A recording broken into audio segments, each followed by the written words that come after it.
오늘 우리 계신 하나님의 말씀 데살로니가 전서 2장 1절에서 16절까지 말씀입니다. 한 절씩 교독하겠습니다. 형제들아, 우리가 너희 가운데 들어간 것이 헛되지 않은 줄을 너희가 친히 아나니, 너희가 아는 바와 같이 우리가 먼저 빌립보에서 고난과 능욕을 당하였으나 우리 하나님을 힘입어 많은 싸움 중에 하나님의 복음을 너희에게 전하였노라.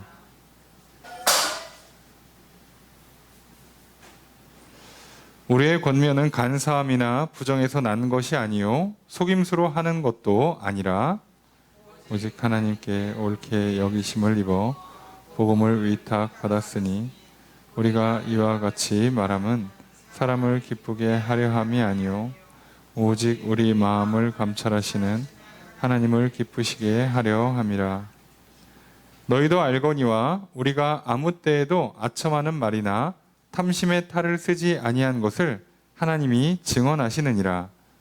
또한 우리는 너희에게서든지 다른 이에게서든지 사람에게서는 영광을 구하지 아니하였노라.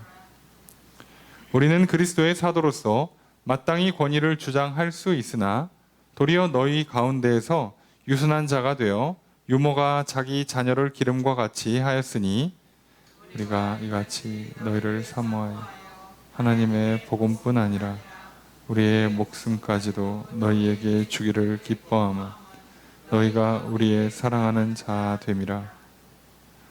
형제들아, 우리의 수고와 애쓴 것을 너희가 기억하리니 너희 아무에게도 폐를 끼치지 아니하려고 밤낮으로 일하면서 너희에게 하나님의 복음을 전하였노라.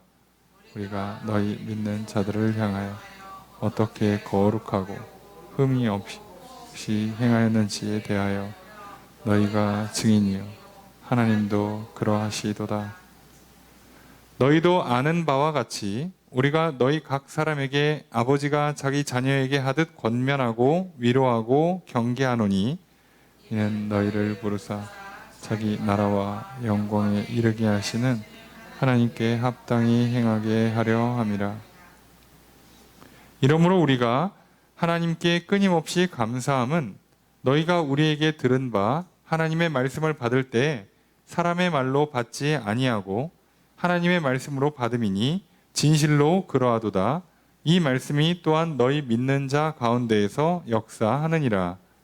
형제들아, 너희가 그리스도 예수 안에서 유대에 있는 하나님의 교회들을 본받은 자 되었으니 이게 고난을 받음과 같이 너희도 너희 동족에게서 동일한 고난을 받았느니라.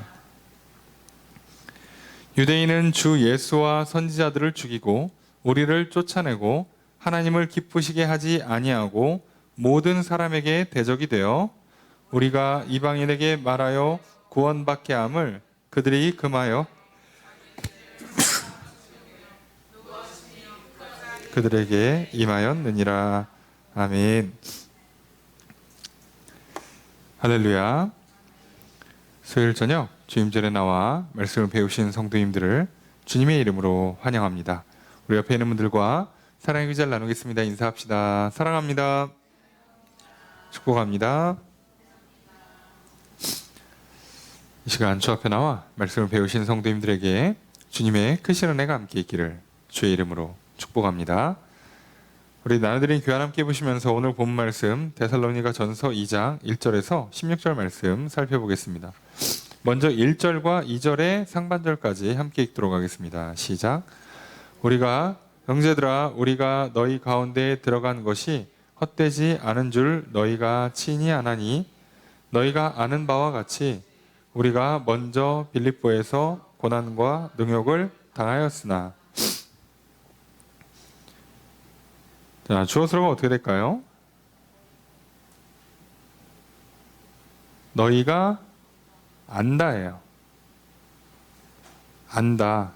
그 아는 내용이 이제 나오게 되죠.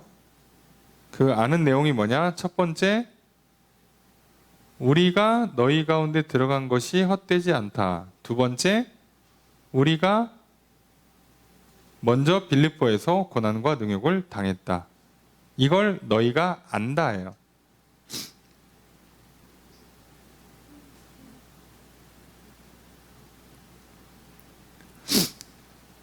그래서 너희가 친히, 스스로라는 뜻입니다. 스스로 알고 있다.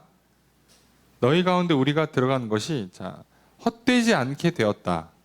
헛되지 않다가 해석이 좀 크게 두 가지로 갈라져요.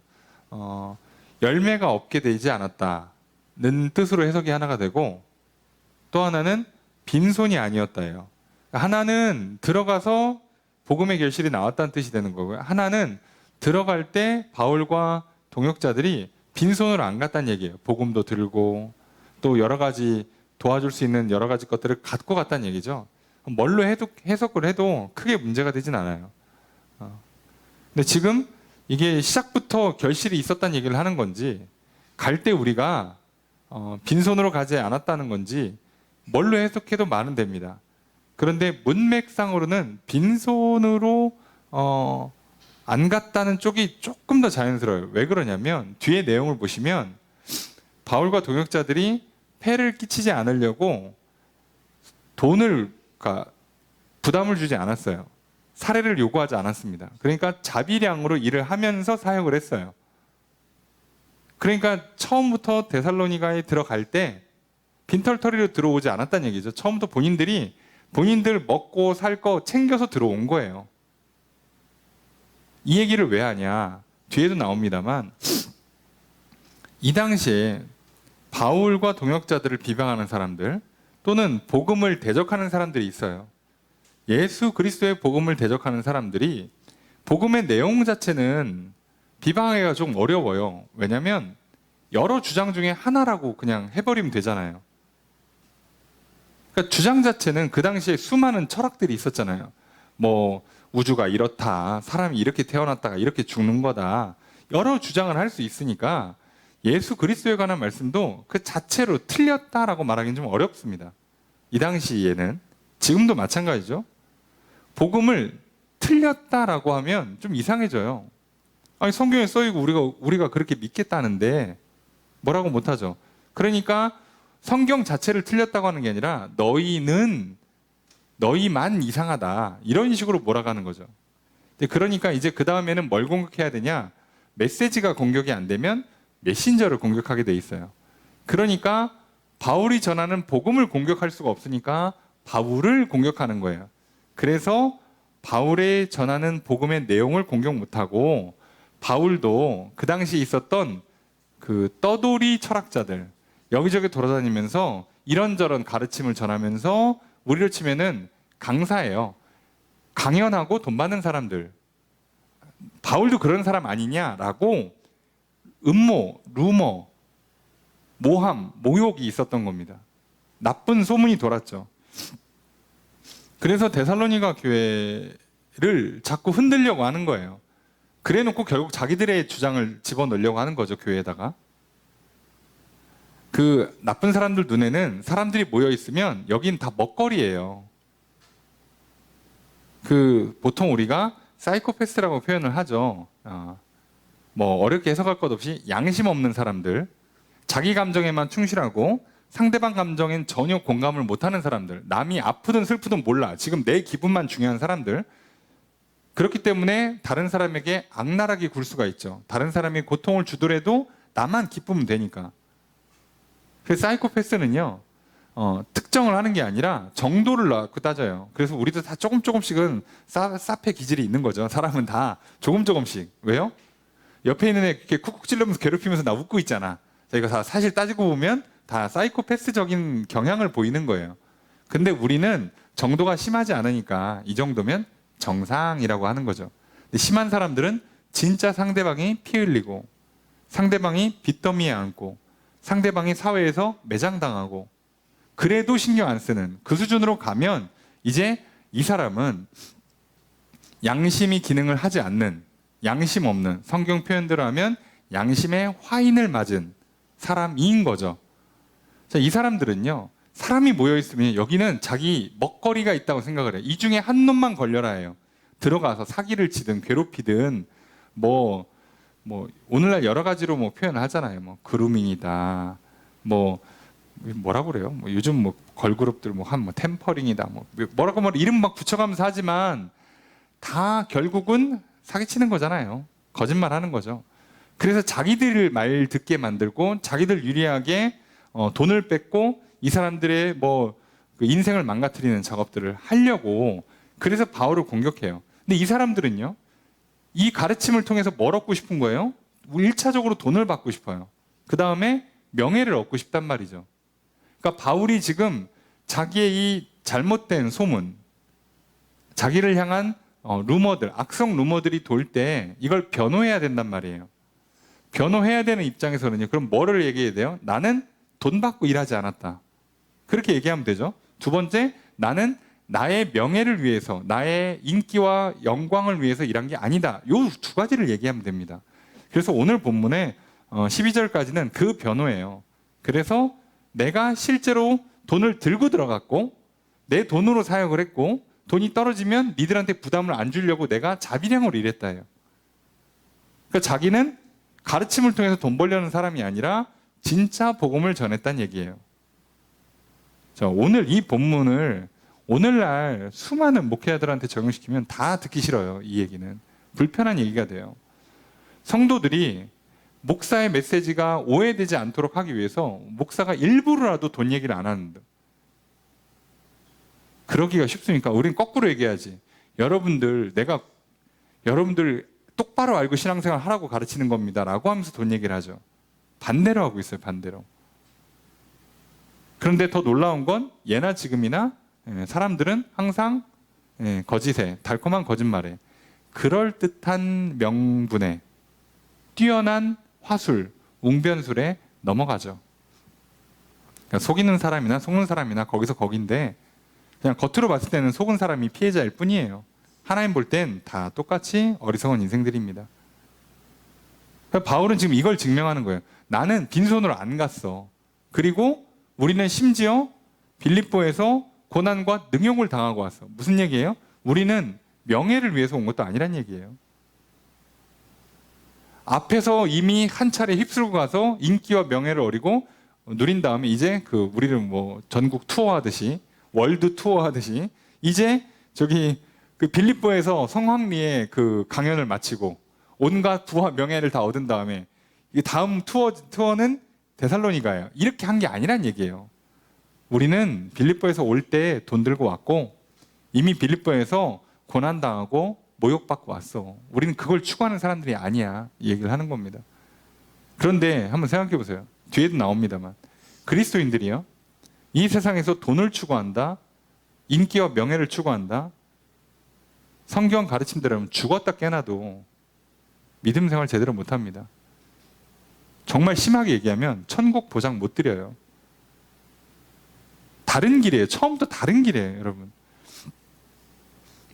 주일에 다윗 보고 있고 우리가 새벽에 솔로몬 보고 있지만 뭘 봐도 지금 똑같죠. 사람이 어디서 무너지는가, 슬슬 어디서 물들고 있는가, 잘 보셔야 돼요. 정확하게. 성경 어디도 단 한 번 우리에게 돈, 부와 명예를 보장해 준 적이 없어요. 이미 그걸 추구한다, 다른 길을 걷는 겁니다. 그럼 이 세상에서 돈을 많이 버는 게 목표다, 끝난 거예요. 신앙생활은 돈을 수단으로 삼으셔야 돼요. 하나님 나라를 세우는, 그리고 내 인생을 성전으로 가꾸는, 교회를 세워가는, 가정을 가꾸고 다음 세대를 이끌어가는 도구로 삼을 때만 문제가 안 되는 거지, 돈 자체가 목표다, 이 돈 모아서 나 이거 하겠다, 끝난 겁니다. 신앙생활은. 교회가 돈을 모아서 성전을 짓겠다, 이게 위험한 접근법이 되기 시작하는 거예요. 성전을 짓기 위해서 돈이 필요한 건 맞아요. 근데 돈을 모아서 성전을 짓겠다 그러면 틀어지기 쉽습니다. 대부분 틀어질 거예요. 그리고 한국 교회는 지금 다라고 하면 뭐하죠? 한 높은 확률로 틀어져 있죠. 정신 차리셔야 돼요. 단 한 번도 성경을 얘기한 적이 없어요. 그리고 그게 왜 놀라운가? 그리고 더 놀라운 건 이렇게 바울이 열심히 변호하지만 데살로니가 교회는 어차피 바울에 대한 신뢰가 크게 무너져 있지 않아요. 복음을 굉장히 잘 받아들인 교회예요. 바울이 사역 기간이 한 달, 길어도 3달 이상 안 됐을 거라고 본다고 그랬죠. 데살로니 교회는 진짜 짧게 있었습니다. 그리고 지금 편지를 쓰는 시점이 한 1년밖에 안 됐어요. 그런데 꽤나 교회가 믿음 충만, 소위 교인이 많아지는 성장, 신앙생활의 모습이 굉장히 훌륭해요. 도대체 이 비결이 뭐냐는 거죠. 아니, 목회자도 제대로 못 있고, 그리고 기간도 굉장히 짧았고, 그리고 온갖 바울을 향한 악성 루머들, 거짓 교사들이 와서 흔들고,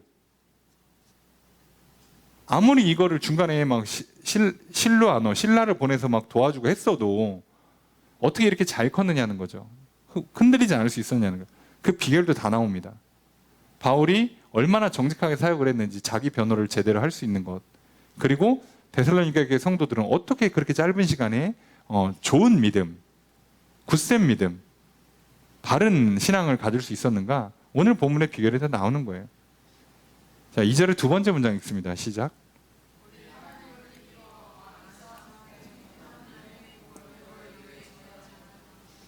주어서로 어떻게 될까요? 주어는 우리가 하겠죠. 우리가 뭐 했다? 전했다.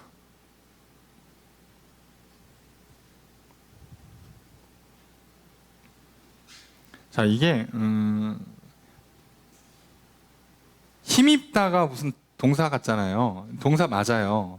그런데 이게 힘을 낸다는 동사, 영어로 뭐 encourage 이런 동사가 아니고, 여기서 힘입다는 건 힘입어서 말한다, 용기 내서 담대히 말한다는 뜻이에요. 그러니까 여기도 말한다고 뒤에도 말한다예요. 둘 다 말한답니다. 그러니까 우리가 하나님을 힘입어 담대히 말했고, 많은 싸움 중에서 너희에게 복음을 말했다예요. 두 번 얘기한 겁니다. 두 번. 말했다, 전했다 이렇게 번역하기도 하고요. 그러니까 용기 내서 말해. 우리가 어려운 상황 중에도 용기를 내서 복음을 전했고, 그리고 많은 싸움, 논쟁과 언쟁들이 있었지만 또 했다는 거예요. 자, 그렇게 했다는 겁니다. 지금 내가 내 돈 들고 와서 명예도 추구하지 않고, 심지어 오히려 사람들이 나를 막 싸움 붙이고 괴롭히는 와중에 힘내고 용기 내서 한 거라는 거예요. 자, 그렇게 복음을 전했어요. 3절 읽겠습니다. 시작.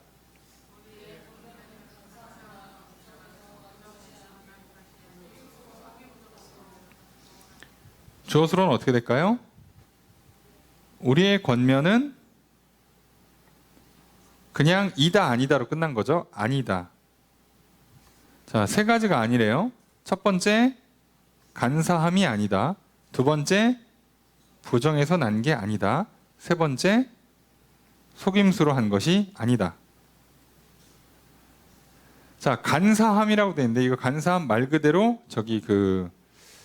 우리가 생각할 때 간사함 그러면 겉과 속이 다른 거, 흑심을 품고 있는 걸로 이해하지만, 직역하면 뭐에 가깝냐면 실수, 오류 또는 잘못된 생각이란 뜻이에요. 우리가 하나님의 말씀을 전한 게 뭘 몰라가지고 실수로 또는 잘못 전하는 게 아니라 우리는 똑바로 알고 전했다는 얘기입니다. 두 번째, 부정하게 난 게 아니다. 이게 아까 말한 간사에 비슷해요. 불결함, 불순한 생각, 일부러 이용해 먹으려고, 속여 먹으려고 한 거 아니라는 거죠. 세 번째, 속임수. 얘가 진짜 속임수예요. 이 속임수가 뭐냐?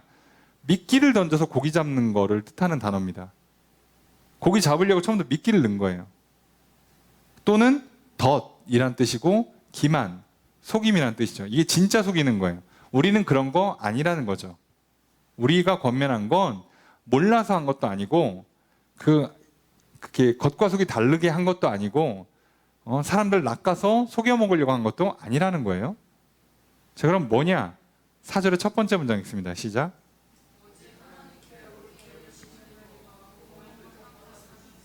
주어수로 어떻게 될까요? 계속 주어가 우리예요. 우리는 위탁을 받았다예요. 위탁받았다.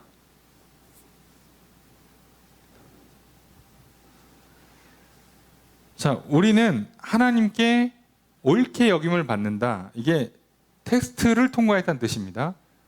시험을 통과해서 하나님이 얘네가 진짜 복음을 전할 거냐, 아니면 얘네가 저기 아까 앞에 써 있는 것처럼 간사, 부정, 속임수 이런 걸로 할 거냐를 하나님이 테스트했다는 거예요. 해보고 썼다는 겁니다. 그러니까 여기서 말하는 그 옳게 여김을 받는다, 테스트를 우리가 보통 이거를 하나님이 우리를 시험한다고 표현 쓰는 게 아니라 우리를 연단한다고 표현을 쓰죠. 훈련한다고 쓰는 거예요. 훈련을 완료한 사람들을 쓰는 거예요. 그러니까 그리스도인들이 하나님께 쓰임받는 전제 조건 중에 하나가 훈련받는 거예요. 이게 준비되는 거랑은 조금 뭐 개념이 다르다고 할 수 있는데, 준비된다는 건 내가 이렇게 뭐 국영수 또는 여러 점수들을 딱딱딱 맞추면 되는 거잖아요. 근데 그게 아니라 훈련은요, 하나님이 시키는 대로 받아야 돼요. 뭘 시킬지 몰라요. 근데 그걸 받아서 훈련해서 기준에 도달한 사람들만 하나님이 쓴다고요. 여러분, 복음을 전할 때요, 특히나 리더십으로 쓰려고 할 때는 하나님이 아무나 쓰지 않습니다. 그냥 내 옆에 있는 사람 복음 전도하는 거야. 진짜 말 그대로 누구나 알 수 있어요. 누구나 해야 되고, 증인은 내가 봤으면, 용기만 있으면 증언할 수 있어요. 그런데 이렇게 그 복음을 전하는 사명을 감당하는 건 일종의 합격해야 돼요. 훈련해서 합격해야 합니다. 합격 못하는 사람들은 안 써요. 그러니까 바울은 당당히 얘기하는 겁니다. 우리는 하나님께 합격받았다. 그래서 하나님이 어떻게 했다는 거예요? 복음을 맡겼다는 거예요. 복음을 맡겼다. 맡겨준 거예요. 우리한테 복음을. 아, 이제 얘네한테 이거 맡겨도 되겠구나. 맡겨준 겁니다. 그러니까 오늘 하나님이 내게 주신 것들은요, 따지고 보면 다 뭐예요? 다 사명이고 훈련이고 시험인 겁니다. 오늘 나한테 주시는 거예요. 너 대한민국에 살아봐. 너 이 시대에 살아봐. 너 이 사람과 함께 살아봐. 너 이 가정에서 살아봐. 라고 우리한테 하나님께서 테스트를 하는 거예요. 그걸 통과한 사람들을 하나님은 쓰시는 거죠. 너는 뭘 줘도 되겠구나. 뭘 맡겨도 할 수 있겠구나. 그렇게 하는 겁니다. 성경은 원래 개념이 그래요. 작은 일에 충성한 자에게 큰 걸 맡겨주시는 거죠. 작은 거 충성 안 한 사람에게 하나님 이거 말고 딴 거 주세요. 큰 거 주세요 하면 절대 안 줍니다. 오늘 충성 안 한 사람에게 내일 안 줘요. 너무 당연하죠. 그죠? 근데 우리는 항상 어떻게 해요? 당연하지만 나한테 적용시키지 않죠. 예. 그 남 얘기지 뭐. 나는 예외잖아 항상. 나는 억울합니다. 나는 특별합니다. 맨날 우리 이러잖아요. 이게 우리의 문제예요. 우리의 영혼이 지금 믿음이 좋지 않다는 뜻이죠. 저 제대로 알고 있는 바울은 자기 증명을 이렇게 합니다. 우리는 시험 받았고 통과했어. 하나님이 복음을 맡겨준 거예요. 근데 그걸 맡아서 전하기 위해서 어떻게 합니까? 내 돈 들고 가서 내가 욕 먹어가면서 내가 고생해가면서 한다니까? 누가 나한테 돈을 주길 하나? 누가 나한테 칭찬해 주길 하나? 누가 나를 도와주길 하나? 없어. 그래도 하는 거예요? 믿고 맡겨줬으니까 하나님이. 그러니까 여러분 믿고 맡겨줬어요. 그럼 나는 이 복음을 위탁받는 거잖아요. 그죠? 그래서 우리 신앙생활은 다 받는 거라고 표현하는 겁니다. 사명도 받는 거, 훈련도 받는 거, 고난도 받는 거, 복음도 받는 거, 은혜도 받는 거예요. 자, 그래서 뒤에 나오겠습니다만 데살로니가 교회 성도들이요, 복음, 하나님 말씀을 진짜 잘 받았어요. 바울이 전한 말씀을 하나님의 말씀이다라고 받았다고 써 있어요. 그리고 나서 뭐도 받아요? 고난도 받아요. 자, 잘 받는다니까요. 우리는 골라서 받고 싶죠. 은혜는 받고 고난은 피하고 싶죠. 예, 그러면 안타깝지만 은혜도 못 받습니다. 속지 마세요. 골라받는 사람들은 못 받아요. 패키지로 왔어 지금. 난 그 중에 하나만 받고 싶어. 패키지 자체를 못 받아요. 이건 한 번에 다 열어야 되는 거예요. 은혜 받고 싶어? 그러면 고난도 받아야지. 천국 가고 싶어? 그러면 이 땅에서 좁은 길로 걸어가야죠. 뭐 어떻게 나는 넓은 길 가고 마지막만 천국 가고 싶은 게 어딨어. 성경 말씀을 처음부터 끝까지 다 받을 거면 다 받고 안 받을 거면 안 받아야지 중간에 마음에 드는 것만 골라서 받는 게 불가능하다고요. 표현이 좀 그렇습니다만 여러분 우리가 대한민국 사는데 대한민국 좋은 것만 받고 나쁜 건 안 받아요? 좋든 싫든 다 받아야지. 대통령 뽑아놓으면 국회의원 뽑아놓으면 이 사람이 다 잘해? 때로는 내 마음에 안 드는 것도 하는데 어떻게 받아야지. 별 수 있습니까? 방법이 없어요. 너무 당연한 거 아닙니까? 완벽한 게 어디 있어 이 세상에. 나 자신이든 남이든 없어요. 받을 거면 다 받고 안 받을 거면 다 안 받아야지 골라받는 건 없어요. 신앙생활에서 편식은 불가능합니다. 악착같이 또 떼쓰고 누워가지고 나는 특별하단 말이에요. 나는 억울합니다 하면서 편식하고 싶은 사람들이 있죠. 끝까지 고집 부린 사람들이 있죠. 그러면 결론이 어떻게 나겠어요? 안 줘요 밥. 편식하고 한번 들어 누워보세요. 안 줍니다 밥. 속지 마세요. 그거 받아낼 수 있을 거라고 속지 마세요. 그래서 참 바울의 모습이나 데살로니가 교회 성도들의 모습이나 보면 성경에 몇 안 되는 모범적인 교회입니다. 데살로니가 교회는. 진짜 훌륭한 거예요. 오히려 고린도 교회는 훌륭함과 좀 거리가 멀어요. 목회자들의 늘 마음에 근심이 되는 교회가 대표적으로 고린도 교회고요. 은사는 많이 나타났지 교회는 엄청 큽니다.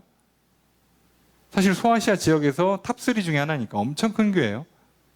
그런데 교회 자체로는 목회자들에게 하나님 볼 때 좋은 교회라고 하기는 어려워요. 그에 비해서 데살로니가 교회는 볼 때마다 감사, 감동, 기쁨이 있어요. 목회자가 바울이 항상 감사한다고 써 있어요. 그래서 그냥 그렇게 하는 겁니다. 자, 진짜 잘 받으면 돼요. 주시는 건 다 받으세요. 그러면 결국 좋습니다. 하나님이 결국 우리에게 주시려는 건 성경이 여러 번 말하잖아요. 예레미야도 말하죠. 너희에게 주려고 하는 건 재앙이 아니라 평강이다. 하나님 우리에게 복을 주시기를 원하신다. 인간을 창조하고 첫 번째로 한 게 복 주신 거예요. 하나님이 어떤 분인지 우리가 뻔히 알면 믿으시면 주는 거 다 받으세요. 결국 좋으라고 주는 거고 복으로 주시는 거예요. 골라받는 순간부터 내가 망가뜨리는 거지 다 받으세요. 아니 나 머리부터 발까지 지워줬으면 얼굴 마음에 들고 뭐 상체는 마음에 안 들고 하체는 마음에 들고 이런 게 어딨어. 그냥 다 받아들여야지. 그렇잖아요. 어떡하냐고. 다 받는 겁니다. 잘 받는 게 중요합니다. 자, 겸손히 받아들이십시오. 그래서 바울과 같은 데살로니가 교회 성도와 같은 저 여러분 되시기를 주 이름으로 축복합니다. 자, 4절의 두 번째 문장 읽습니다. 시작.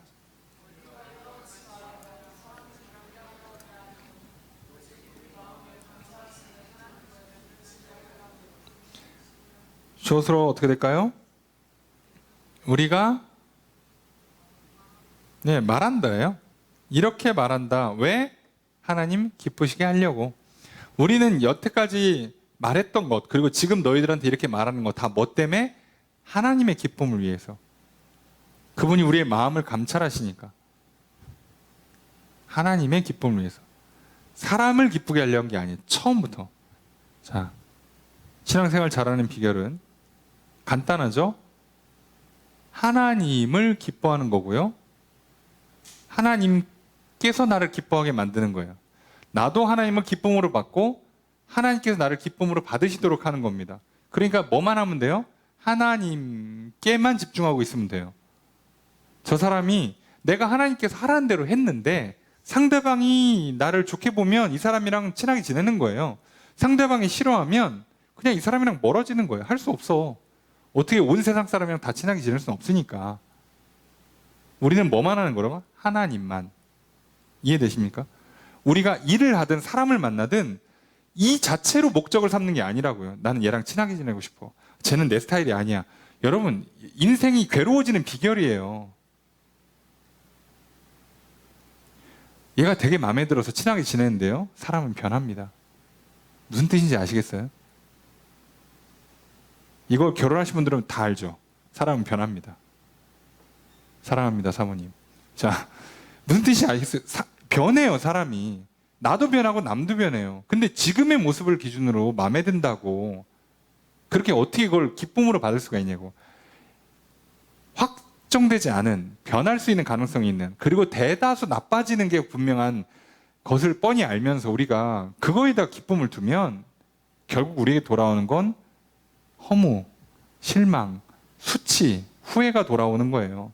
하나님을 기뻐할 때 그 하나님 안에서 기쁨의 결과가 오는 경우가 있어요.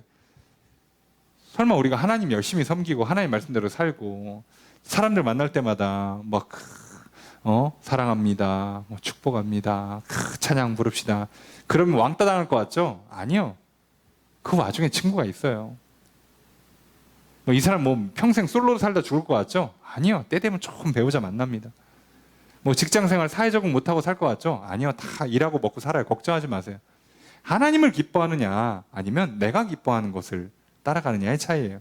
근데 먼저는 하나님을 기쁘게 받는 것부터 시작하는 거죠. 그걸 받은 사람은 나도 하나님의 기쁨이 되고 싶어진단 말이에요. 바울은 지금 그걸 하고 있는 거죠. 하나님의 말씀을 내가 기쁘게 받고 나서 기쁘니까 나도 어떻게 되는 거예요? 나도 하나님께 기쁨이 되고 싶은 겁니다. 자, 이렇게 기쁨으로 받고 기쁨이 되어주고 싶은 걸 우리는 사랑의 속성으로 이해하죠. 제대로 하고 있는 거예요. 정확히 하고 있습니다.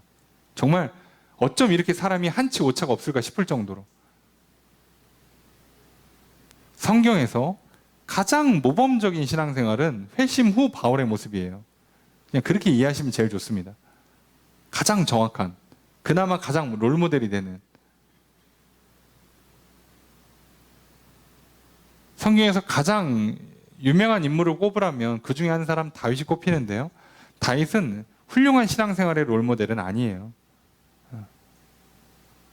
우리 인생에서 비슷하게 살아갖고 배울 게 많은 거지, 반면교사 삼을 게 많고 또는 롤모델로 삼을 게 많은 것 뿐이지 훌륭한 삶을 살았다고 칭찬하기 좀 어렵습니다. 근데 그에 비해서 회심 후 바울의 모습은 거의 완벽에 가깝습니다.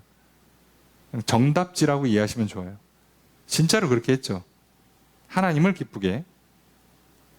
자, 그래서 5절의 첫 번째 문장 읽습니다. 시작.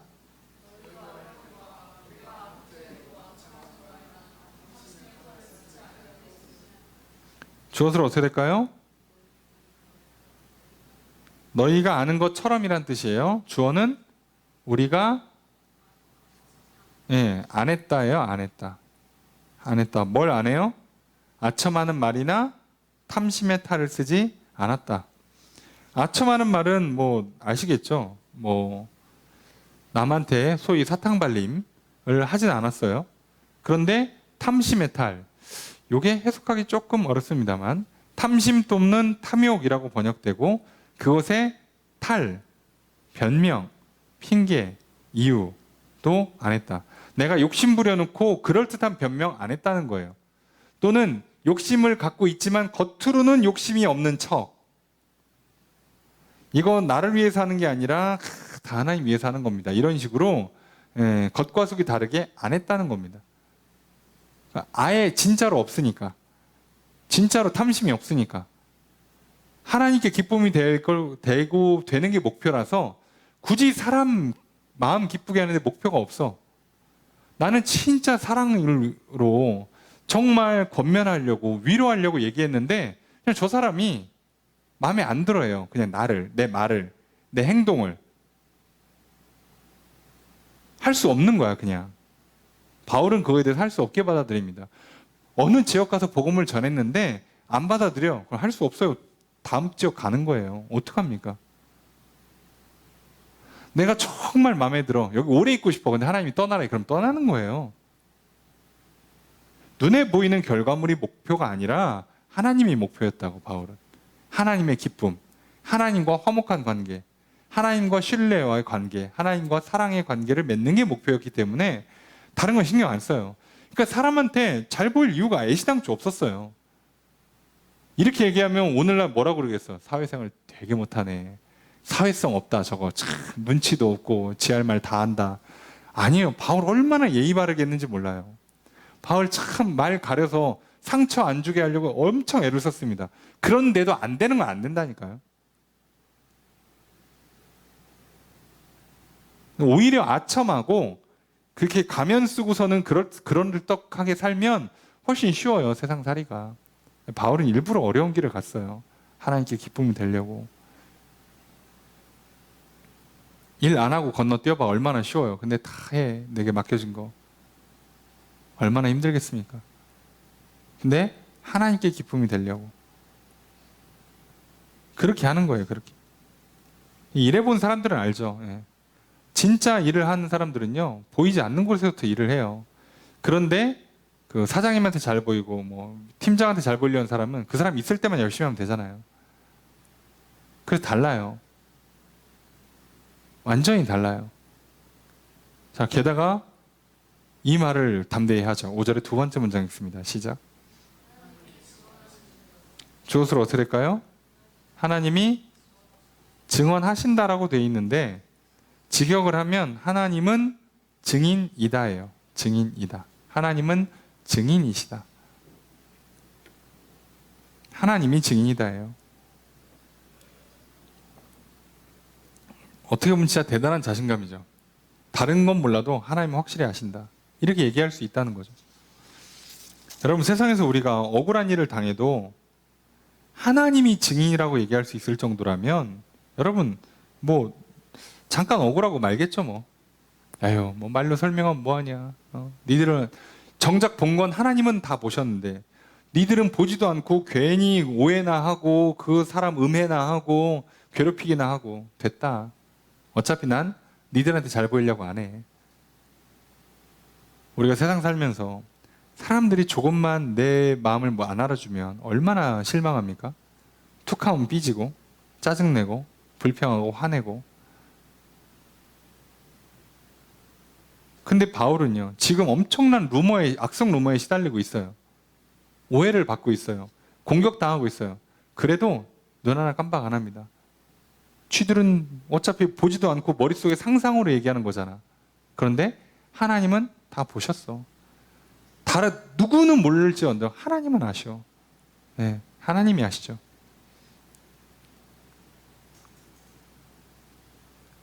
여러분 정말 떳떳해 보세요. 아무리 내가 뭐 사생활, 프라이버시가 중요하지만 여러분 내가 정말 떳떳하면 내가 누구를 만나고 다니고 무엇을 하고 무엇을 먹고 무엇을 마시고 무슨 일을 하는지 상대방한테 오픈하지 못할 이유가 없잖아요. 도대체 뭔 비밀이 많아서 부부간에도 서로 이렇게 핸드폰 다 잠궈놓고 그래서 서로 그거 보려고 밤에 자고 있으면 막 페이스 아이디 막 열고 지문 막 따고 이게 뭐 하는 짓인가 싶잖아요. 왜 그렇게 하냐고. 왜? 뭐 얼마나 대단한 뭐가 있길래. 여러분 가장 내 옆에 있는 사람, 요즘은 사실 잘못하면 자다가 죽을 수도 있는데 배우자에 의해서 사실은 같이 잔다는 건 내 목숨을 거의 맡긴다는 의미에 가까워요. 그런 사람한테도 오픈할 수 없는 비밀이 있다고? 너무한 거 아닙니까? 근데 그래놓고 뭐 교회 와서는 하나님은 아십니다. 그건 완전히 진짜 말 그대로 양심도 없는 거지. 그렇게 하면 안 되죠. 근데 바울은요, 오히려 지금 공격받는 입장에서 오히려 떳떳하게 얘기해요. 하나님이 증인이라고. 자신 있으면 붙어보자고. 자신이 붙어보자고. 야, CCTV 다 열어보고, 저기 카톡 내역 다 열어보고 해보자고. 진짜 누가 맞나. 그렇게 하는 거예요. 이 정도로 할 수 있어야죠. 그리스도인이라면. 어떤 루머가 와도 다 변명할 수 있는, 자기 변호를 할 수 있는 사람이 돼야죠. 너 어제 뭐 했어? 읊을 수 있을 정도 떳떳하게 살아야죠. 아니 학생이 학교 갔다 학원 갔다 집에 왔는데 너 어제 뭐 했어? 그러면 할 말을 다 해야죠. 몇 시부터 몇 시까지 학교에 있었고요. 몇 시부터 몇 시까지는 걸어서 학원 갔고요.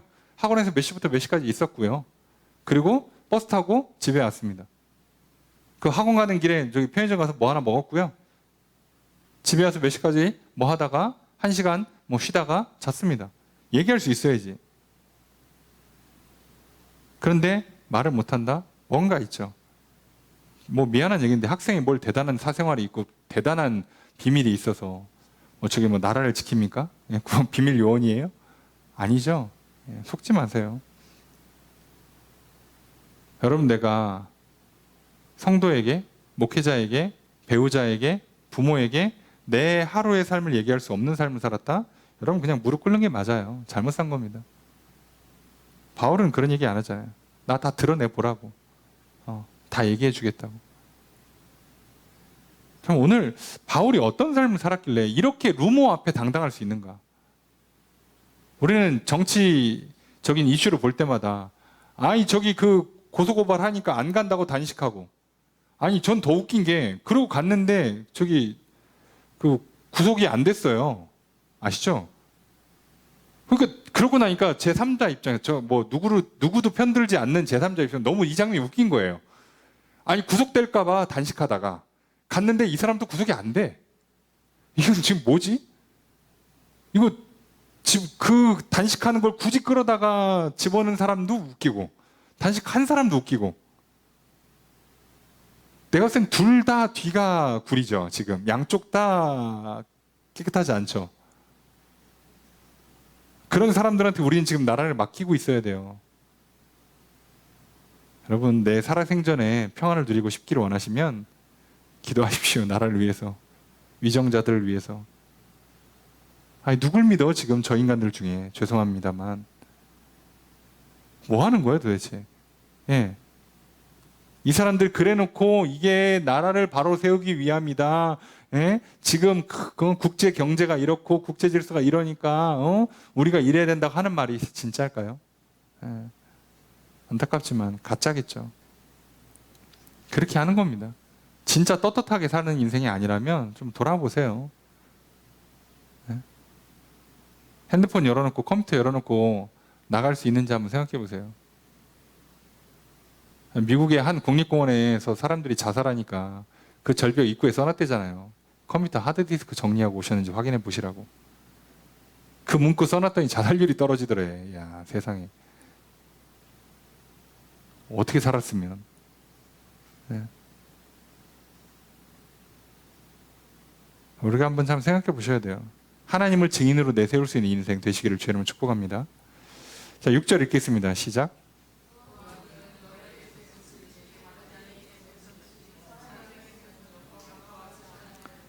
예, 주어수로 어떻게 될까요? 우리는 구하지 않았어요. 뭐를? 영광을. 우리는 사람의 영광을 애시당초 구하지 않았어요. 구한 적이 없으니까 그걸 하기 위해서 뭘 이상한 걸 할 필요가 아예 없어요. 사람의 칭찬과 관심 받을 일이 없으니까 SNS 할 일이 없지. 하더라도 그냥 그 사회적인 관계를 위해서 하는 거지 자랑할 게 없죠. 자랑할 필요도 없죠. 예. 자랑하기 위해서 꼭 그 음식점에 가서 그걸 먹고 사진을 찍을 이유가 없죠. 그 옷을 사고 유행하는 그 일을 할 필요가 없죠. 예. 왜요? 나는 그게 필요 없으니까. 나는 늘 내가 먹던 그게 너무 좋아. 예? 그러다가 어느 날 새로운 거 먹으면 또 좋아. 근데 굳이 그걸. 남이 뭐 하나 볼 것도 없고. 여러분, 우리가 대부분 평균 이상의 사회를 살고 있어요. 안타깝지만 놀랍게도 우리가 잘 삽니다. 별로 피부로 와닿지 않겠지만. 그런데요, 지금 전 세계가 네트워크의 발달로 전 세계가 하나가 되니까 말도 안 되는 부자들의 삶이 마치 일상이고 평범한 것처럼 우리가 자꾸 상대적인 박탈감, 상대적인 빈곤을 느끼잖아요. 그렇죠.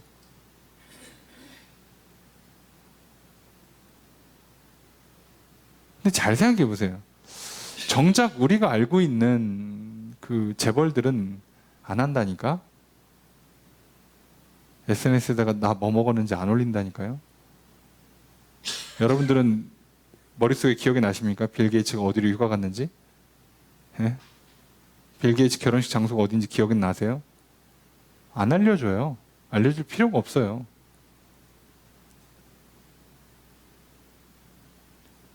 이 사람들은요, 오히려 사생활 알려지는 게 더 피곤해요. 그런데 왜 자랑할까요? 이 사람들은 영광이 필요해요. 칭찬이 필요한 사람들이에요. 돈 버는 게 즐겁고 그 돈으로 또 다음 사업을 이어가는 그 진정한 의미의 사업가들이 아니란 뜻이에요. 뭐 나쁘게 표현하면 사기꾼이란 뜻입니다. 참 잔인하죠. 예. 근데 우리는 또 그걸 향해 달려가죠. 예.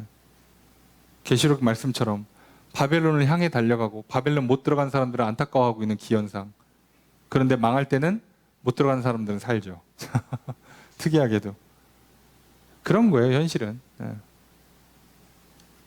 7절의 첫 번째 문장 있습니다. 시작.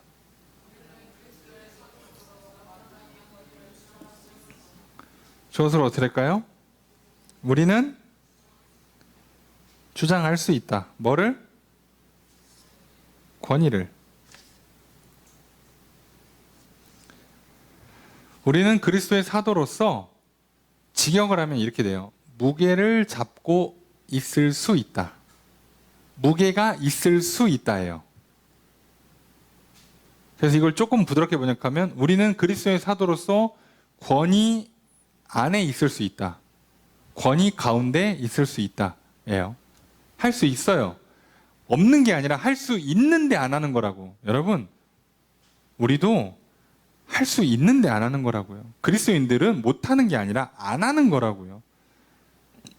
굳이 내 시간을, 내 돈을, 내 인생을 거기에다가 안 쓰는 거라고. 다른 데 쓰기로 결정하는 거예요. 나도 기쁨을 구할 수 있어요. 근데 사람이 아니라 하나님의 기쁨을 구하는 거라고요. 나도 내 육신의 만족을 원하는 게 아니라 하나님께 기쁘기 위해서 교회를 세우고 하나님 나라 확장시키기 위해서 사랑을 전하고 구제하는 데 돈을 쓰겠다는 거예요. 거기다 돈을 쓰겠다고. 그 사람들은요, 이미 시선이 어디로 가요? 내가 필요한 거 최소한으로 다 만족했으면 그 다음부터 뭐 도움이 필요한 사람이 없을까? 나보다 혹시 가난한 사람은 없는가라고 시선이 바뀌어요. 그런데 세상의 기쁨, 세상에서 뭔가 자격이나 나도 이런 거 한 번쯤은 먹어봐도 돼. 나도 이런 거 좀 입으면 어때? 라고 자기 권위를 주장하는 사람. 나도 잘났는데, 나도 돈 많이 벌었는데 이런 거 한 번쯤 사치해도 되지 하는 사람들은요, 돈이 생기고 시간이 생기면 시선이 어디로 가요? 남들은 뭐 하나? 새로운 거 뭐 더 없나? 재밌는 거 뭐 더 없나? 더 화려하고 반짝이는 걸 찾아가게 되죠. 이미 시선이 다르다니까요. 그러니까 처음부터 보지도 않아요. 안 본다고. 몰라요. 아예 안 보니까. 관심이 없으니까. 요즘 뭐가 유행이더래. 몰라. 알 필요가 없는 거예요, 그 사람들은. 예. 근데 우리는 요즘 뭐가 유행이래. 귀신같이 알죠? 벌써 뭐가 잘못됐다는 걸 인식하셔야 돼요. 요즘 신상, 올 가을은, 올 겨울은, 2023 FW, 패션은 이런 거야. 벌써 이걸 알고 있다. 내가 그쪽 분야가 내 직업군이 아닌데 알고 있다. 사실상 그리스도인으로서 좋은 점수 드리기 어렵습니다. 내 영혼의 상태가 좋다고 판단하기 어려워요. 크리스찬이 이렇게 옷 센스 있게 입으면 안 됩니까? 입어요. 입으시라고. 근데 그 누굴 기뻐하기 위해서 입으시는 거냐고. 그렇게 입으면 하나님이 기뻐하십니까? 진짜로 그렇게 생각하시고 입는 거예요? 그렇게 하면 하나님 나라의 영광이 되니까 하시는 겁니까? 아닐 것 같은데. 교회 사람들한테 관심 받으려고, 길에서 사람들한테 관심 받으려고 하는 거 아니었어? 안 한다니까요. 할 수 있는데 안 하는 거예요. 7절에 두 번째 문장 있습니다. 시작.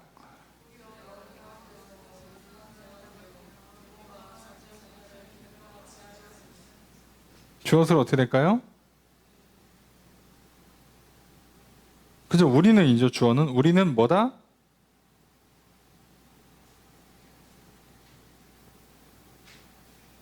되었다예요. 되었다. 되었다. 뭐가? 유순한 사람, 친절한 사람이란 뜻이에요. 친절한 사람이 되었다. 마치 유모가 자기 자녀를 양육하는 것처럼 아이 돌보듯이 친절한 사람이 됐다고. 권위 있게 무게 잡고 야, 때 됐으니까 먹을 거 가져와 이렇게 해도 되는데 마치 내가 자식 돌보듯이 친절하게 부드럽게 대해줬다는 거예요. 8절의 첫 번째 문장 있습니다. 시작.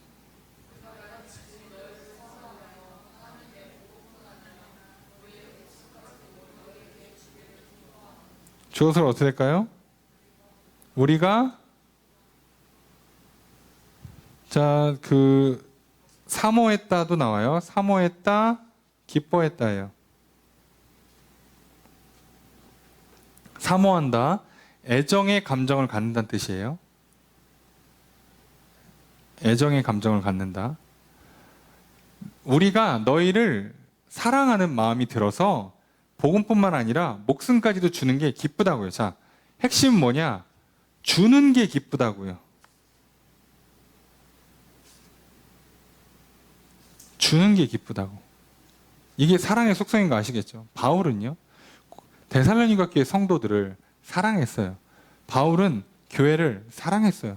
그래서 복음도 주고 목숨도 주고 내가 돈 벌어서 내 돈 써가면서 주고 기뻤다고. 그게 기뻤다고요. 기뻐서 하는 거라니까. 억지로 하는 게 아니에요. 애시당초. 기뻐서 하는 거예요. 기뻐서 하는 사람 못 막는다니까요. 근데 기브앤테이크를 한다고 생각해 보세요. 바울이 뭘 얻었어 지금? 데살로니가를 빌립보든 고린도든 가서 뭘 얻었어요? 여러분, 바울이 기브앤테이크를 했다, 주고받기를 했다 그러면 바울은요 무조건 실망합니다. 상처받고요, 인생 허무하고요, 외롭고요, 고독합니다. 씁쓸하다 뭐 이랬을 거예요. 야, 이 고생했는데 고작 이거 들어와.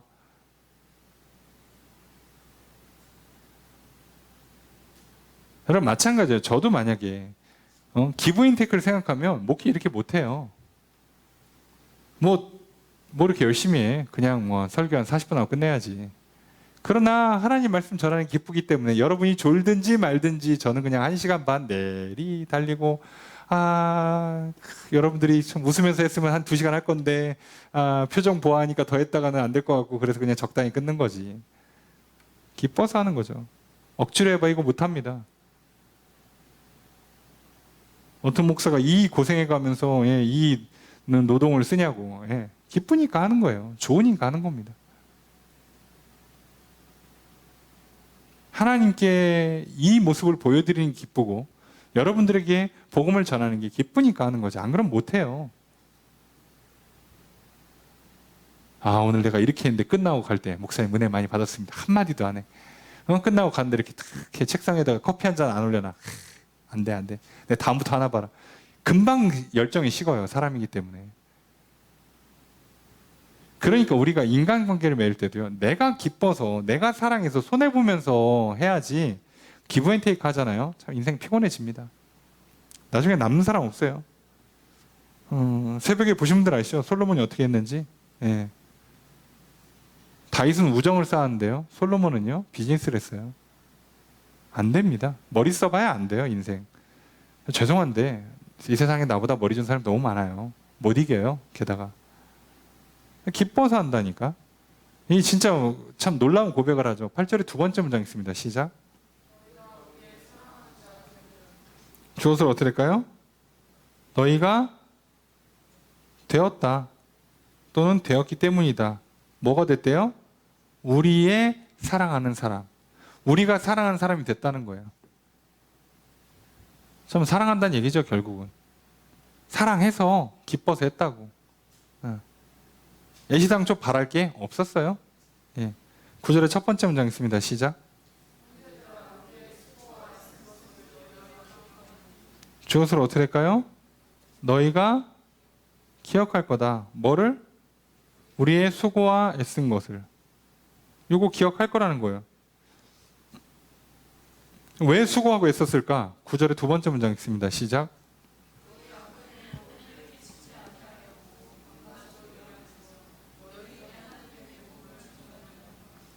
주어서는 어떻게 될까요? 우리가예요. 우리가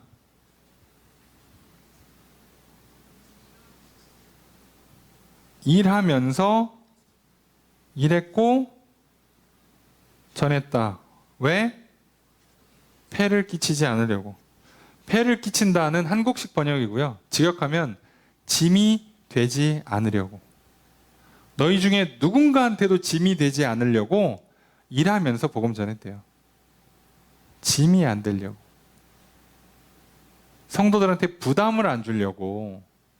내가 돈 벌고 이랬대요. 내가 돈 벌고.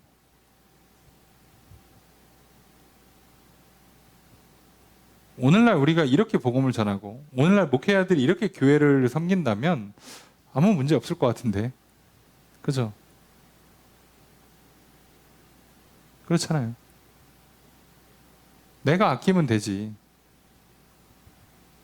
그렇잖아요. 내가 좀 굶으면 되지. 하다 안 되면 내가 나가서 일하면 되지. 뭐 성도들한테 뭐 어렵습니다. 좀 더 내세요. 아낍시다. 뭐 이렇게 하기로 우리 작정합시다. 이게 다 훈련이 신앙 훈련입니다. 아니에요, 여러분. 사랑의 마음, 하나님의 기뻐하심, 기쁨으로 희생하고 섬기는 것과는 다른 길이잖아요. 애시당초 다른 길이에요. 속지 마세요. 이게 그렇게 사랑의 모습이기 때문에 이게 교회에서 가정으로 넘어갈 때도 어떻게 구성되는지는 여러분이 한번 잘 적용시켜 보세요. 똑같을 겁니다. 그리고 하나님은 이걸 사회로 보내라고까지 요구를 잘 안 하시는 건 안 될 걸 아니까. 그리고 잘못하면 그거 다 죽어요. 그러니까 가정까지만 가면 돼요. 교회 가정까지만 가면 그것만도 참 훌륭하신 거예요. 근데 어떻게 하는지 보시라고. 서로 짐을 안 주려고. 우리는 나 조금만 편하자고 어떻게든 틈만 있으면 남한테 넘기고 싶잖아요. 심지어 교회에서도 가정에서도 짐을 지우잖아. 내가 한 번 더 움직이면 되는데 남을 한 번 굳이 더 움직이게 만들잖아요. 굳이 더. 내가 뻔히 알아. 할 수 있는데 귀찮아. 저 사람 힘들어 죽겠는데 근데 저 사람 지금 일어나서 일하고 있어. 일어나는 김에 그냥 하라 이거예요. 진짜 독하죠. 나쁘죠. 근데 바울은 뭐라고요? 짐이 되는 게 싫어서 무겁게 만들고 싶지 않다는 거예요. 상대방을. 그래서 내가 일했다는 거예요. 저 사람들이 조금이라도 돈 때문에 힘들어하는 일을 겪고 싶지 않아서. 자, 이렇게 하는 겁니다. 주고자 하는 마음. 그죠? 10절 읽습니다. 시작.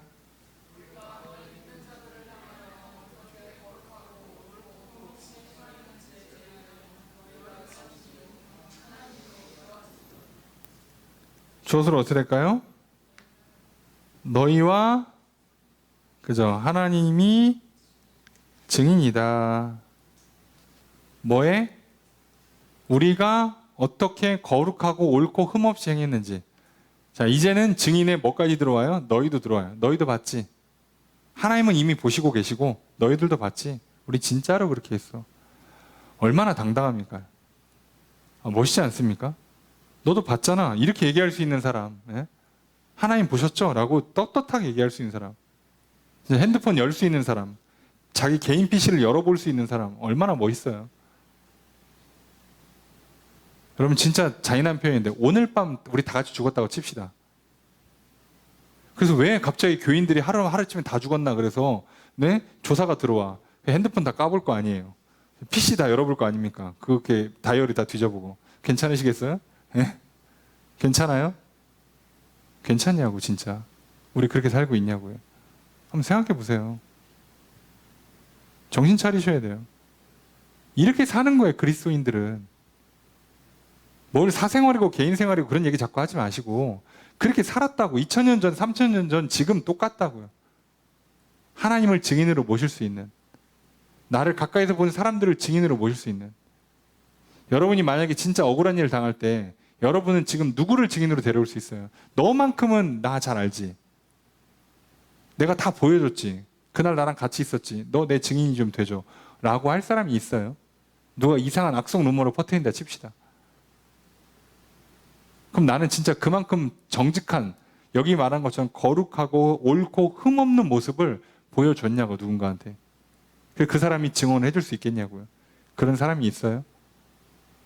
여러분 인생 그렇게 살고 계십니까? 생각해 보시자고. 바울 얼마나 멋있어요. 공격해보라 이거예요. 증인이 난 널려 있어. 똑바로 살았어. 당당해요. 내가 좀 힘들고 괴로웠지 내가 하늘을 우러러 진짜 한 점 부끄럼 없는 인생을 사는 겁니다. 우리도 그렇게 살아야죠. 11절 읽습니다. 시작.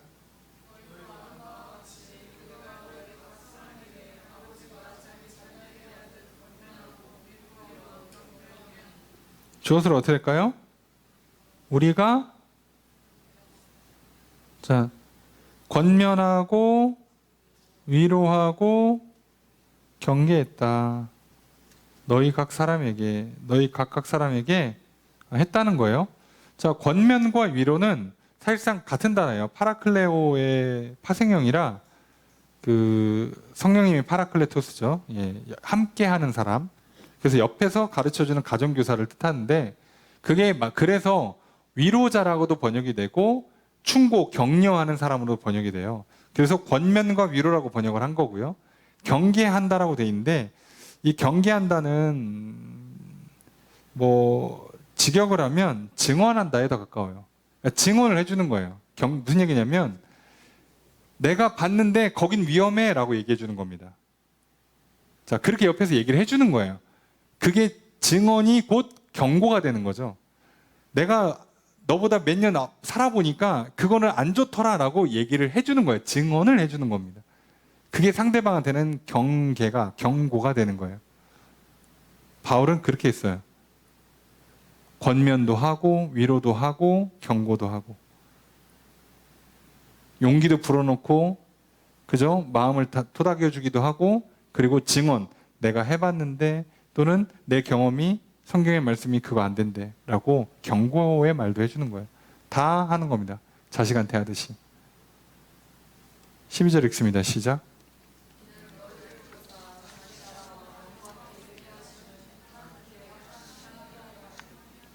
주어서는 어떻게 될까요?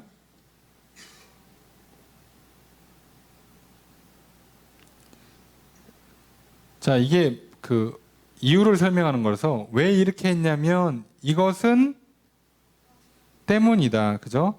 행하게 하려 하기 위함이다. 이렇게 번역이 돼요. 이건 이런 것 때문에 한 거다. 근데 뭐 하려고? 하나님께 합당하게. 자기한테 잘하는 게 아니야. 바울도 하나님의 기쁨이 되려고. 너희들도 하나님 볼 때 똑바로 하게 하려고. 제가 늘 말씀드리잖아요. 진짜 삼각관계를 만드는 거라고. 자, 그렇게 나도 하나님의 기쁨이 되고 너희도 하나님께 합당하게 될 때 바울과 성도가 하나가 되는 거예요. 자, 이렇게 교회가, 이렇게 가정이 세워지셔야 됩니다. 다른 방법은 어떻게 해도 다 문제가 생겨요. 큰 문제 안 생기는 것만도 기적으로 알고 계세요. 그만큼 어렵습니다. 사실 저는 제 개인적인 경험으로는 성공 사례를 못 봤어요. 무조건 이겁니다. 하나님 안에서 하나가 되는 것. 다른 길은 없으니까 저한테 물어보지 마세요. 모릅니다. 네. 그렇게 하는 거예요. 자, 이렇게 자기 변호를 훌륭하게 끝내고 데살로니가 교인들을 향해서 하는 말들을 이제 하는 거죠. 13절 첫 번째 문장 있습니다. 시작. 주어서 어떻게 될까요? 우리가 감사한다. 하나님께 감사를 드려요. 계속해서 끊임없이 쉼없이. 13절 두 번째 문장 있습니다. 시작.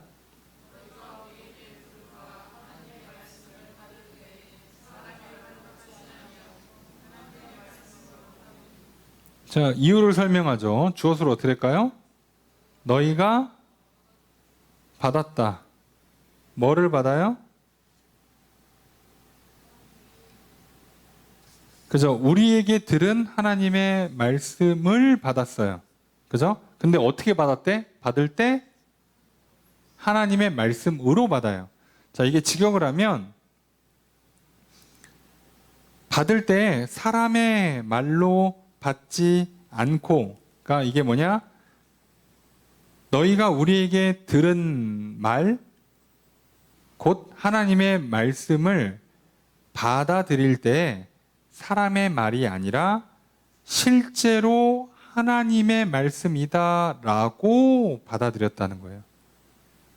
이거는 사람이 전하는, 바울이 전하는 개인적인 사상, 특정한 철학, 바울 한 사람의 주장이 아니라 하나님의 말씀이다 라고 받아들였다고요. 아까 처음 설명드렸죠. 왜 이렇게 데살로니가 교회는 그 짧은 시간 복음을 전하고 교회가 세워진 지 한 1년여밖에 안 됐고 여전히 여러 가지 거짓과 유혹과 핍박이 있는데도 불구하고 왜 이렇게 잘 성장할 수 있었는가? 이 사람들은 말씀을 받을 때 하나님의 말씀으로 들었어요. 제가 이렇게 얘기할 때 누군가는 목사님은 저렇게 생각할 수도 있지. 내가 다른 설교 들어보니까, 다른 목사님 설교 들어보고 다른 목사님 설교집을 읽어보니까 뭐 다르게도 하시던데, 이렇게 하면 죄송한 표현입니다만 믿음이 잘 크질 않아요. 어차피 목회자에 대한 신뢰가 없으면 여러분이 직접 성경을 읽으세요. 성경이 그렇게 대놓고 써 있잖아. 써 있는 거 그대로라도 읽으시라고. 그때 거기에 뭐라고 읽으라고? 이건 2000년 전 글이 아니고 3000년 전 글이 아니고 오늘 나를 위해서 주시는 하나님의 말씀이다 라고 들으시라고요. 이렇게 받아들이면 그게 믿는 거고요. 그렇게 믿음으로 하나님의 말씀이 들어오면 이제 그 말씀이 내 안에서 역사해요. 일을 한다고. 그래서 그 말씀이 나를 가르치고 나의 양심을 찌르고 나의 행동을 변할 수 있도록 힘을 줘요. 그래서 바뀝니다. 그래서 바뀌는 거예요. 받아들이는 게 제일 중요하다고 말씀드린 이유가 이거예요. 내가 뭘 자꾸 열심히 하려고 그러는데 아니요. 제가 아이들 공부할 때도 가르치는데요. 문제 열심히 풀려고 하기 전에 먼저 열심히 좀 외워두라고, 많이 읽고 많이 외워두라고 얘기를 해요. 그래야 풀 수 있는 거예요. 하나님 말씀으로 받아들여야, 성경 말씀이 하나님 말씀으로 오늘 내게 주시는 것이 하나님의 나에게 좋으라고 주신 것으로, 은혜와 복으로 주신 것으로 받아들여야지 그 다음에 그게 내 안에 역사한다니까. 그래서 내 안에 좋은 게 오든 나쁜 게 오든 그게 다 내 안에서 일하면서 내 인생을 아름답게 빚어간단 말이에요.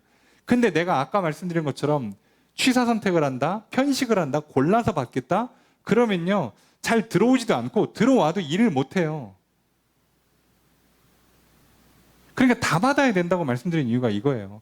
하나님이 내게 좋은 일을 잘 열어줘도 받고 고난을 줘도 받고 걔가 섞여서 내 인생을 만들어가는 거라니까요. 하나님 말씀으로 다 들어야 그 말씀이 내 안에서 나를 가르치고 나를 다듬어가고 나를 빚어가는 거라고요. 자, 데살로니가 교회 성도들은 바울이 전하는 말을 하나님의 말씀으로, 심지어 여기는 안 써 있습니다만 실제로라는 말이 써 있어요. 진짜로 하나님 말씀이다. 실제 하나님 말씀이다. 이렇게 받았다고요. 여러분 오늘 그렇게 들으시면 돼요. 많은 사람들이 그 신앙생활 하는데 믿음이 잘 안 생기는 것 같아요. 믿음이 잘 안 자라는 것 같아요. 기도해도 되는 것 같지가 않고 뭐 느낌이 이상해요. 라고 얘기할 때 아니 계속 해드릴 수 있는 말이 이거밖에 없어요. 하나님 말씀으로 받으라고. 그대로 받아들이고 따라가시라고. 여러분 처음 우리가 공부할 때, 운동 배울 때요, 시키는 거 그대로 하는 거예요. 어머 이거 무서워요, 넘어질 것 같아요, 이렇게 하면 문제가 풀릴까요? 하지 말라고 제발. 그대로 하라고. 의심이 들면 들수록 더 똑바로 집중해서 그대로 하시라고. 기둥 감고 기도하는데 하나님이 들으실까 하지 말고 듣겠거니 하고 그냥 읊어 보라고요. 그 다음에 결과를 보고 얘기하는 거지. 지금 이거 꼭 먹고 싶은데, 이거 좀 하고 싶은데, 저 일을 놓치면 안 될 것 같은데, 쟤랑 친하게 지내고 싶은데, 하기 전에 하나님이 하라는 대로 해보라고. 그리고 나서 얘기해야지. 어떡하냐고. 그래야 하나님이 내 인생을 빚어갈 거 아니에요. 여러분 내가 취사 선택하는 순간 하나님은 내 인생에 개입을 안 하신 거예요. 이때부터 내 인생은 사실 망가진 거고요. 하나님은 AS하러 오시는 거라니까.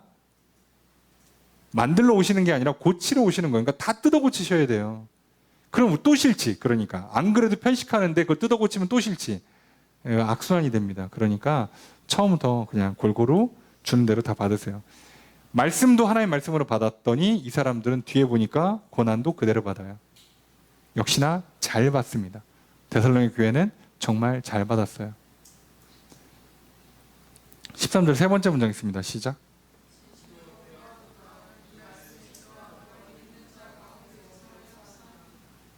진짜로 그렇구나 하면서 뭐라고요? 이 말씀이 역사한다. 제가 말씀드렸잖아요. 하나님 말씀이 너희 가운데에서 일한다고요. 그렇게 받아들여야 일한다고요.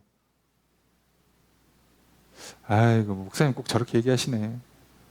꼭 그거 아니고 이렇게 해도 되지 않을까? 여러분 그렇게 말씀을 그런 식으로 들어오잖아요. 그럼 그 말씀은 내 안에서 일을 못해요. 믿음으로 말미암아 일이 움직여진다니까요. 그러니까 안 받아들이면, 귀로 듣고 그냥 흘려보내고 머리에 잠깐의 기억으로 스쳐 지나가면 아무 일도 안 일어나요. 근데 나는 들은 게 있으니까 잠깐 기억을 하니까 뭐 한 것 같죠? 착각하지 마세요. 받아들이지 않으면 안 되는 거예요. 그대로 받아들이라고. 선생님이 불러다가 너는 훌륭한 학생이야. 그러면 난 훌륭한 학생이야. 이렇게 하시라고. 너는 좀 공부를 더 해야 돼. 노력이 필요한 학생이야. 그러면 난 아직 좀 부족하구나. 노력이 필요하구나라고 받아들여야, 그래야 이제부터 선생님 말씀하신 대로 따라가면서 뭔가 일이 되는 거라고요. 하나님과 우리 관계가 똑같고요. 잘 받아들이세요. 그래야 역사가 일어나요. 자꾸 자기 생각들이 많으신데 뭐 생각하는 건 좋습니다만, 진짜 머리싸움에서 하나님 이길 자신 있으면, 나보다 똑똑한 사람들과 싸워 이길 자신 있으면 해보시고요. 아니다 싶으면 빨리 그냥 받아들이세요. 어설프게 하면 제일 나쁘다고 그랬잖아요. 할 것만 하고 말 것만 마시라고. 싸워서 이길 거면 싸우시고, 안 될 것 같으면 이길 분한테 그냥 빌붙자고, 그분한테 도움을 요청하자고요. 자, 그렇게 하는 겁니다. 14절 읽습니다. 시작.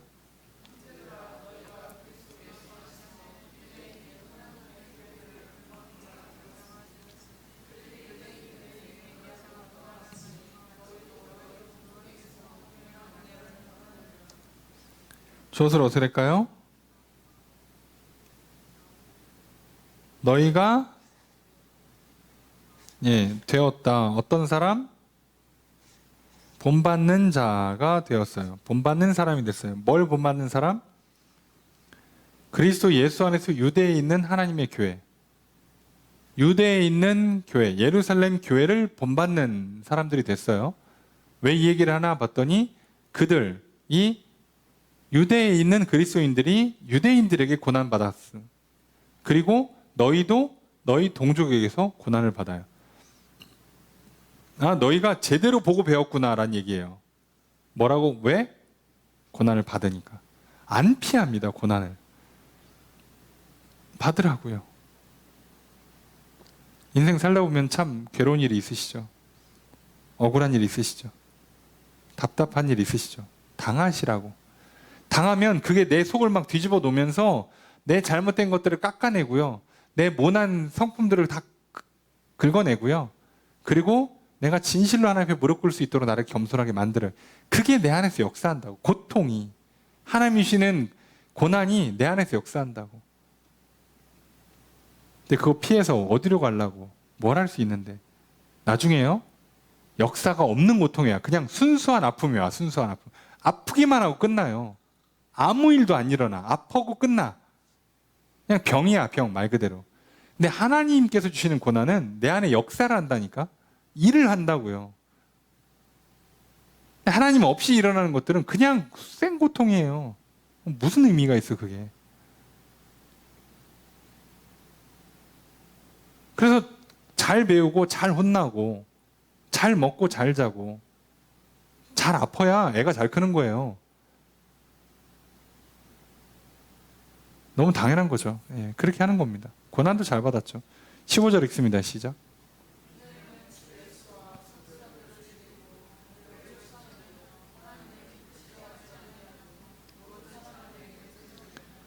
주어로 어떻게 될까요?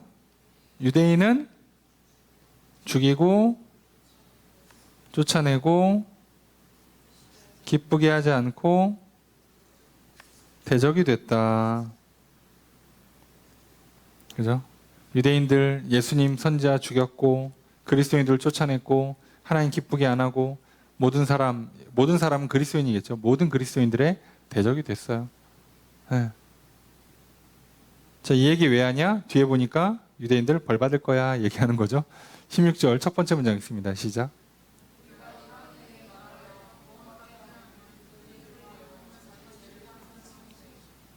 주어를 어떻게 할까요? 그들이 금했다, 채웠다예요. 금했다, 채웠다. 뭘 금해요? 우리가 이방인들에게 말해서 구원받게 하는 것을 금지, 방해했고요. 그 다음에 자기 죄를 계속 채웠어요. 유대인들은 그러니까 구원은 방해하고 자기 죄는 계속 채웠어요. 그러니까 어떻게 된다? 16절 두 번째 문장 있습니다. 시작. 주옷을 어떻게 할까요? 노하심이 임하였다. 그들에게. 자, 끝까지가 좀 해석이 어려운데 가득 채웠다 또는 마침내 임한다, 결국은 임할 것이다. 뭐가 됐든 진노는 임할 겁니다. 그 얘기를 하는 거죠. 결국은 저들은 진노를 받게 될 거야. 벌 받게 될 거야. 그래서 바울이 자기 변호하고 데살로니가 교인들 칭찬, 격려, 위로해주고, 그리고 유대인들 주로 핍박하는 저들 뭐라고요? 저들을 이제 어떤 의미에서는 저주를 하는 거죠. 예, 그렇게 한 겁니다. 그러면서 오늘 본문이 끝났어요. 우리가 본 것처럼 다른 거 필요 없습니다. 정말 하나님을 증인으로, 나를 직접 옆에서 본 사람들을 증인으로 내세울 만큼 거룩하고 흠없고 옳고 바르게 살아가는 것, 그것이 그리스도인의 삶이고요. 내가 기쁨으로 즐거이 헌신하는 것, 그게 그리스도인의 삶이고요. 그리고 데살로니가 교인들처럼 말씀을 들을 때, 성경을 읽을 때 하나님 말씀으로, 실제 하나님 말씀으로 받아들이는 것, 그래야 믿음이 잘 자라고 그 말씀이 그 안에서 역사하고요. 그리고 고난도 잘 받아야, 그래야 고난을 통해서 또 새 역사가 일어납니다. 예루살렘 교회가 고난받고 그 고난으로 말미암아 복음이 땅까지 퍼진 거잖아요. 근데 이미 예수님이 얘기하시죠. 예? 너희가 성령이 임하면 너희가 권능받고 예루살렘과 유다와 사마리아와 땅끝까지 이르러서 복음을 전하게 될 거다, 증인이 될 거다 했는데 과정이 뭐였어요? 과정이 고난과 핍박이었어요. 예루살렘 교회 너무 좋으니까 사람들이 뭉쳐갖고 안 떠나라고 해도 안 떠나요. 떠나라는 얘기도 없었고 떠날 필요도 없었고, 근데 하나님은 거기다 어떻게 떠나요? 떠나라 해도 떠날 거였는데 떠나라고 안 하고 핍박을 주십니다. 그 핍박을 잘 받아서 쫙 퍼져나가죠. 네, 받아야 돼요. 그러니까 때로는 고난도 받아야 돼요. 저도 싫어요. 고난 받는 거 좋은 사람 세상에 어디 있어요. 근데 받아야 역사가 일어난다고. 말씀도 받아야 역사가 일어난다고. 그리고 그걸 잘 받으면 어떻게 됩니까? 그걸 잘 받으면 결국은 오늘 우리가 알고 있는 것처럼 바울의 모습처럼 되는 거예요. 네. 내가 사람의 명예, 칭찬, 부귀, 영화 구하지 않고 하나님의 기쁨을 구하는 인생, 기꺼이 즐거이 헌신하는 인생, 사람들을, 하나님을 증인으로 세울 수 있을 만큼 옳고 바르게 사는 인생 살아가게 되는 겁니다. 그 거룩하고 믿음 충만, 사랑 충만한 인생 살아가게 되는 겁니다. 오늘 바울과 같은, 데살로니가 교회 성도와 같은 저 여러분들 되시기를 주의 이름으로 축복합니다. 말씀을 적용해 보겠습니다. 바울은 데살로니가에서의 사역을 회고합니다. 당시에는 돈을 위해 새로운 지식과 사상을 전하는 떠돌이 철학자들이 있었습니다. 바울과 정육자들을 이런 부류의 사람이라고 비방하는 무리가 있었습니다. 바울은 이들의 비방으로 복음이 훼손되지 않도록 데살로니가 사역 초기의 모습을 회상하며 변화합니다. 바울은 자신이 고난을 무릅쓰고 복음을 전했으며 하나님을 기쁘게 하시는 진실한 자세로 복음을 전했고, 권위를 주장하지 않고 사랑과 희생의 자세로 복음을 전했고, 성도들을 하나님 앞에 바로 세우기 위해 복음을 전했다고 말합니다. 바울이 비방으로부터 자신을 변화하기 위해 지난날 자신의 모습을 돌아봅니다. 바울의 자기 변호를 통해 우리도 자신의 모습을 돌아봅시다. 누군가 나를 비방할 때 내가 스스로 떳떳하다고 말할 수 있는지 지난날 나의 모습을 살펴봅시다. 하나님의 시험을 통과해 자격을 얻은 바울처럼 나도 그렇게 살아갑시다. 성도들 앞에서 거룩하고 옳고 흠없이 행한 바울처럼 나도 그렇게 살아갑시다. 두 번째로, 바울은 데살로니가 성도들의 모습을 회고합니다. 바울은 데살로니가 성도들의 신앙을 보고 하나님께 항상 감사드립니다. 데살로니가 성도들은 복음을 들을 때 사람의 말이 아니라 하나님의 말씀으로 받아들였습니다. 그 결과 데살로니가 교회는 바울의 짧은 사역 기간에도 불구하고 교회가 바로 세워지고 여러 어려움에도 불구하고 신앙을 잘 지킬 수 있었습니다. 나도 성경을 읽고 설교를 들을 때 하나님의 말씀으로 받아들입시다. 말씀을 듣고 믿을 때 말씀이 내 안에서 역사합니다. 내 안에서 역사하는 말씀으로 말미암아 고난을 견뎌냅시다. 그리고 고난도 받아 누림으로, 고난이 내 안에 역사함으로 하나님의 놀라운 일들이 일어나는 인생이 되기를 소망합니다. 그렇게 살아가시는 저 여러분 되시기를 주의 이름으로 축복합니다.